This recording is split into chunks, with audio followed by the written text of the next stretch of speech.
Mula-mula dulu je kapal selam kita datang. Itu sebab saya minta bajet tambahan. Bajet daripada 5.3 bilion sudah menjadi 7.3 bilion. Kerana apa? Kerana untuk memastikan kapal selam kita boleh diubah suai sedikit untuk boleh menyelam. Air kapal selam kita mengalami masalah teknikal. Tak, bukan masalah teknikal. Dia perlu diubah suai sedikit supaya dia boleh menyelam. Kenapa? Sebab masalah perairan kita tak berapa dalam. Jawapan dalam Parlimen Malaysia mengatakan kenapa kapal selam kita tidak boleh menyelam? Kerana laut kita tidak dalam. Kalau laut kita tidak dalam, apa kita dah beli kapal selam? Lebih baik beli rakit batang pisang, senang. Sesuai yang saya hormati sekalian, bajet tambahan tahun lepas dalam Parlimen Malaysia. Pertanyaan, apabila diminta 890 juta bersamaan dengan euro 219.265 juta. Parlimen tanya Zahid Hamidi, kenapa minta 890 juta ni lagi? Kamu dah kapal selam tu sampai, tambah 600 juta. Dan tiap-tiap tahun kapal selam ni makan selama sebanyak 600 juta lagi.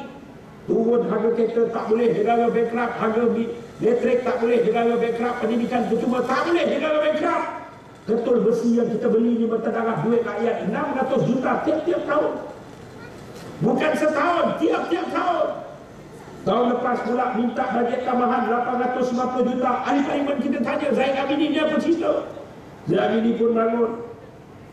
Tuan Yang Di-Pertua, 890 juta yang kita minta dan telah diluluskan itu adalah untuk membeli 40 unit Exocet SM39 Missile dan 30 unit Black Shark Torpedo. Tony Puah, Ahli Parlimen DAP ni, dia cerdik sikit bab senjata-senjata ni. Dia bangun. Zahid Hamidi dia tunjuk katalog senjata. Dia kata harga tak sampai banyak tu. Kenapa peluru ni macam-macam tu saja? Zahid Hamidi jawab, kita bukan beli peluru saja. Siapa kata kita beli peluru? Kita beli dengan pelancar dan senjata je sekali. Untuk apa? Untuk dipasang di kapal selam kita. Lah, habis tu kita beli kapal selam memang tak boleh menembak kapal selam kita. Kita beli kapal selam kosong selama. Kita beli kapal selam ni kerjanya apa? Untuk menyelam, menembak. Dia seolah-olah membeli kereta, bangga beli kereta mahal, tapi enjin tak ada. Saudara, kerana itulah kelemahan ini, orang masuk menyeberang, masuk begitu suka. Bila kita menyebut soal lahat Datuk ini konspirasi, bukan kita nak menghina siapa-siapa. Ni UMNO, polis-polis dengar, buka telinga, jangan pakai kepala lutut berfikir. Saya marah sebab kamu bodohkan rakyat Malaysia. Saya menyebut isu Atantuyah itu konspirasi, bukan maksud Atantuyah tak mati. Atantuyah mati, tapi adalah yang kita nak cari keadilan dan kita nak cari kebenaran di sebalik penutupan kebenaran tersebut. Itu yang kita nak cari. Begitu juga persoalan apabila lahat itu. Kita menyebut konspirasi, bukan persoalan tak ada orang mati, ada orang mati dan kematian itu dia.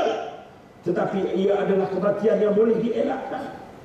Kita nak cari kebenaran. Kita nak membela kematian tersebut. Kita tak nak dia mati sia-sia.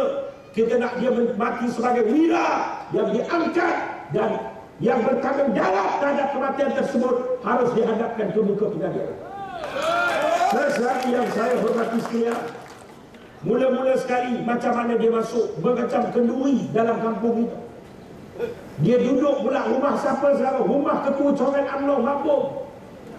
Dia duduk depan ni, yang datang menyerang tu pula siapa sahabat? Bekas DO pejabat daerah di Sabah. Kerana itu saudara terlalu banyak sangat isteri. Kenapa dia datang? Kenapa dekat dengan pilihan raya? Saudari Hishamuddin Tun Hussein mula-mula minggu pertama mengumumkan apa? Saya dah sebut daripada dulu. Saya kata, orang ni datang tengah rumah kita bawa pedang samurai, duduk dalam ruang tamu kita bawa pedang samurai. Adakah kita boleh cakap dengan keluarga kita? Okey, sabar semua, bagi abah bincang dulu. Encik, kenapa encik bawa pedang? Encik ni siapa nama? Mari kita berkenalan dulu ya. Boleh kalau macam tu? Saudara, ini kerja gila. Kalau kakak ada laki macam tu, kakak cerai ada laki dia masa tu juga. Tak boleh jaga keluarga. Kalau macam ni, tak boleh jaga keluarga. Begitu juga saudara begini. Hishamuddin sebut apa dia? Jangan sebar kabar angin. Minggu pertama sampai, jangan sebar kabar angin. Yang datang ni bukan militan. Yang datang ni bukan pengganas, yang datang ni bukan teroris, yang datang ini ada hal yang lain. Maka bagi kami bincang dulu. Betul ke tidak? Betul. Kamu bincanglah menyebabkan kematian. Kalau saya Menteri Pertahanan, hari pertama tu sahabat, kalau saya Perdana Menteri, hari pertama tu saya pakai baju askar, saya akan jadi komandan di medan perang sahabat. Kita hanya habis pada hari pertama lagi. Persoalan kenapa kamu nak bincang? Nak bincang, lepas tu apa? Umum pula perbincangan sedang berlangsung, tapi mereka nak jumpa seorang personality. Jadi personality ni kita tak boleh umum. Ini apa ni? Kamu main teka-teki ke main quiz for quiz ke main? Sesuai terlalu banyak sangat. Akhirnya sahabat, ni pasukan keselamatan negara dijadikan bahan gelak ketawa oleh media Singapura, media Indonesia, media Filipina, media Thailand. Kenapa? Sebab kita gagal mengendalikan perang, bukan setakat di medan, juga perang di media sahabat. Ketika kematian yang pertama, ingat betul-betul, Isyamuddin pagi itu dah berkampur lah, dah kena lah. Boleh keluar dalam Twitter, jangan sebar kabar angin, dia tak ada apa-apa, tak ada apa. Kemudian menjelang tengah hari, berlaku tembakan, bukan kita tembak dulu, dia tembak dulu. Peduli apa siapa tembak dulu, rakyat nak benda ni selesai cepat. Kamu dia menjaga hati siapa ni? Dia tembak dulu, kita tembak dulu, ni apa? Kemudian sekarang persoalan apa namanya ni, mula-mula umum, polis kata 2 mati kerana bom. Betul atau tidak? Kemudian menjelang ke petang, mati kena tembak. Pergi pula Najib ke sana. Najib pula umum, anggota polis kita tertipu. Kalau ada orang kibam merah putih, kita pun pergi jalan-jalan melengah, lepas tu kena tembak mati. Ini apa ni? Karena itu kita bagi tahu, orang politik, kalau kamu tak boleh bersikap tegas, kalau kamu akan ada agenda, jangan politikkan semua benda. Kamu keluar daripada Sabah, kamu keluar daripada Lahad Datu, bagi prajurit kita selesaikan benda ini. Sesari seperti sekian. Jadi pula disempurna. Keluar Twitter polis kata apa? Ni apa namanya ni? Ini tak ada kena-mengena. Mula-mula kejadian disempurna, tidak ada kena-mengena dengan kepencerobohan daripada Kesultanan Sulu. Kenapa? Ini drug smuggler, ini penyeludupan dadah. Tapi bila malam dah ada kena-mengena pula. Ini apa? Saya tahu keadaan sebenarnya 2 kawan. Kita hilang sentuhan kerana campur tangan politik yang melampau. Bagaimana sekarang ini anggota, saudara tahu yang mati itu, ada yang kena pancung, ada yang kena korek biji mata dan sebagainya. Siapa nak bertanggungjawab? Kamu hanya seronok-seronok mengira bilangan kematian. Mati je, kita naikkan pangkat mereka. Mati je, kita naikkan pangkat mereka. Ini apa? Kita bukan tak sanjung pengorbanan anggota tentera. SMM, Solidariti Anak Muda Malaysia, saya sendiri dan teman-teman SMM Sabah dan sebagainya. 8 hari bulan, 9 hari bulan Sabah, kita menjadi kumpulan pertama yang muncul di medan perang. NGO yang muncul di medan perang. Kita bagi bantuan kepada orang yang kena kesan perang, dan kita bagi penghargaan kepada polis dan anggota tentera. Saya nampak apa yang jadi sebenarnya di depan mata. Kerana itu saya kata, kamu terlalu bermain politik. Saudara tahu tak, game ni dia nak drag pergi ke mana? Hari ni dia tangkap Teng Chua. Minggu depan dia akan dakwa pula Azmin Ali dan beberapa teman pimpinan. Hujung sekali sahabat, dia tengah susun kapal semua untuk menyalahkan Anwar Ibrahim. Dan akhirnya VIP yang mula-mula yang sebut nak jumpa tu ialah Anwar Ibrahim kononnya. Kalau betul pada ketika tu yang dia nak jumpa dengan Anwar Ibrahim, kamu dah kompang layu, kamu dah pukul canang lah, kamu dah cinggir lah satu layar. Tapi selama semua benda ini sedang disusun atas dasar politik semata-mata. Kamu dayakan anggota tentera. Sepatutnya isu pencerobohan ini selama hari pertama kita boleh selesaikan. Tapi kamu korbankan. Kamu daya anggota tentera kita, kamu daya anggota polis kita, hanya kerana kepentingan politik sempit, dan kamu tak ada pengalaman langsung untuk mengendalikan krisis sebegini. Saudari yang saya hormati sekalian, kerana itu isu puncanya apa? Puncanya isu kad pengenalan. Berapa ramai orang ada kad pengenalan Filipina, ada kad pengenalan Sabah, ada kad pengenalan Indonesia, ada kad pengenalan Sabah, hanya untuk memenuhi nafsu, untuk menang dalam pilihan raya. Ini bahana dia, saudara tahu? Ini bahananya.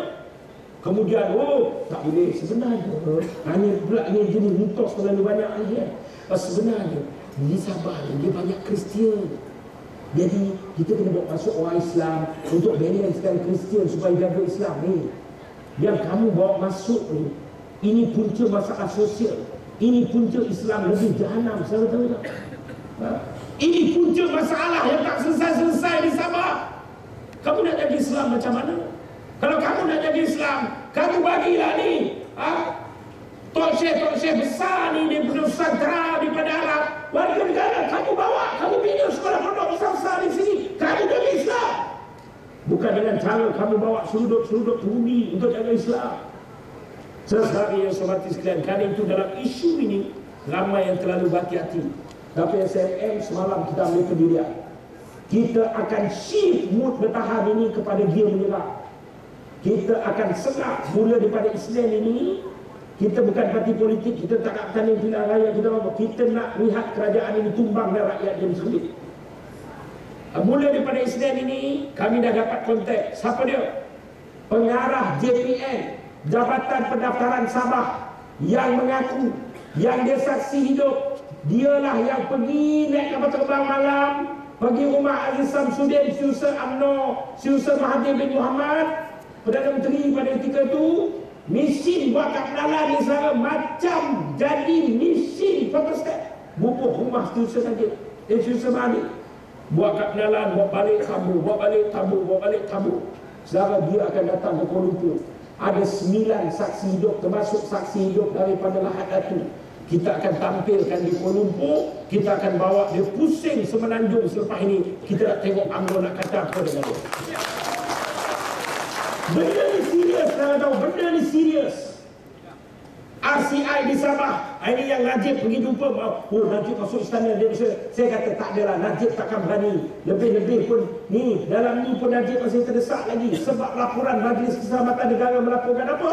Bubar parlimen. Kalau pilihan raya dijalankan seperti prosedur biasa, Barisan Nasional akan kalah 145 kursi. Untuk masuk Putrajaya 112 kursi cukup masuk. Kali ini sekarang dia sendiri punya laporan 145 kursi dalam tangan Pakatan Rakyat. Itu sebab dia panik sekarang. Dia masuk istana sebab apa? Dia nak tangguhkan RCI untuk jangan-janganlah bincang dulu mampus kita ni. Aziz dan Husin, jangan betulkan jam sekarang. Jam baru pukul 10 suku waktu lembab. Boleh sikit ikut. Saudara-saudari yang saya hormati sekalian, dengar betul-betul. Aziz dan Husin, orang India, beranak di India, muncul dalam RCI di Sabah, mahkamah. RCI tanya, mahkamah, Tuan Hakim tanya, Aziz dan Husin boleh cakap Melayu? Sikit-sikit boleh. Aziz dan Husin bila datang ke Sabah tahun 1990, bila dapat kad pengenalan tahun 1994, 4 tahun datang cukup untuk dapat kad pengenalan. Ini apa? Aziz dan Husin, kamu dapat kad pengenalan biru tahun 94. Status kamu apa? Bumi Putra Sabah. Kamu beranak di mana? Saya beranak Kerala. Saya beranak di Tamil Nadu. Habis itu macam mana kamu jadi Bumi Putra Sabah? Sebab pada tahun 94 saya bukan saja dapat kad pengenalan, saya dapat sekali surat beranak. Surat beranak saya tulis, saya beranak di Sadakkan, seorang lagi beranak di Tawau. Saudara, datang Kemboja, duduk di Kuala Nerus Terengganu, status Melayu. Datang Kemboja, Myanmar, duduk di Sungai Niang, Pekan Pahang, status Bumi Putra Melayu. Kemboja di Kampung Kedah, di mana ni Kampung Kedah, dekat sempadan Perak Pulau Pinang di Nibong Tebal, status Melayu. Indonesia masuk Melayu, Pakistan masuk Melayu, India masuk Melayu, Myanmar masuk Melayu, Kemboja masuk Melayu, semua masuk jadi Melayu. Saudara, 20 tahun daripada sekarang, apa akan berlaku? Orang Filipina nak tuntut ahli parlimen Filipina. UMNO kata tak boleh. Sebab apa? Sebab kamu Filipina tak boleh ada ahli parlimen. Kami juga penghuni, kami juga Melayu. Tak boleh, kamu ini dah mengancam Melayu. UMNO pun jerit dah, hidup Melayu. Filipina jerit hidup Melayu, Pakistan jerit hidup Melayu, India jerit hidup Melayu, Myanmar jerit hidup Melayu. Sebab dalam kekenalan mereka Melayu. Akhirnya sekarang dia buat keputusan, Filipina pindah semua dalam parlimen jerai. 60,000 Filipina seluruh Malaysia pindah satu parlimen. Boleh tak dia menang parlimen jerai sekarang? Boleh. Akhirnya kita ada ahli parlimen jerai Filipina, ahli parlimen Kuala Lumpur, Myanmar, ahli parlimen Kemboja, Limau Tebak. Jahanam negara sekarang, jahanam. Itu belum saya sebut soal agama lagi. Macam mana? Selama orang dalam tongkang sekarang ni Kak Dalan dah siap tak payah interview. Orang dalam bila Mahfuz, Datuk Mahfuz dedah, saya tak percaya. Tapi bila RCI Sabah bagi tahu misi keselamatan, top keselamatan negara boleh ada di rumah setiausaha Perdana Menteri, baca misi fotostat. Saya percaya apa Mahfuz cakap sekarang. Orang dalam tongkang, Kak Dalan keluar nama Ali, oh Islam lah kot. Dah sekarang tak payah pergi jauh, pergi Indonesia. Ali semestinya Islam ke tidak? Kalau Indonesia, Ali mesti Islam ke tidak? Indonesia tak. Berapa ramai orang dapat maikat Islam tapi dia tak Islam. Anak dia Islam bukan kerana bapa dia Islam, tapi kerana bapa dia dapat maikat Islam. Cucu dia besok bertemu dengan keturunan kita. Jahanam Islam dalam Malaysia sekarang. Yang menjahanamkan Islam ini bukan Islam. Yang menjahanamkan Islam ialah mereka yang bertopengkan Islam. Oh, UMNO bersama pertahankan nama Allah. Ni saya nak clear betul-betul. Saya fikir, ingat betul-betul. Dalam isu kalimah Allah, UMNO kata dia hero dan PAS ni jahatlah dan jual gadai. 7 dosa besar ni Najib Razak umum di Kelantan semalam dah Ustaz. 7 dosa besar Pakatan Rakyat, salah satunya gadai.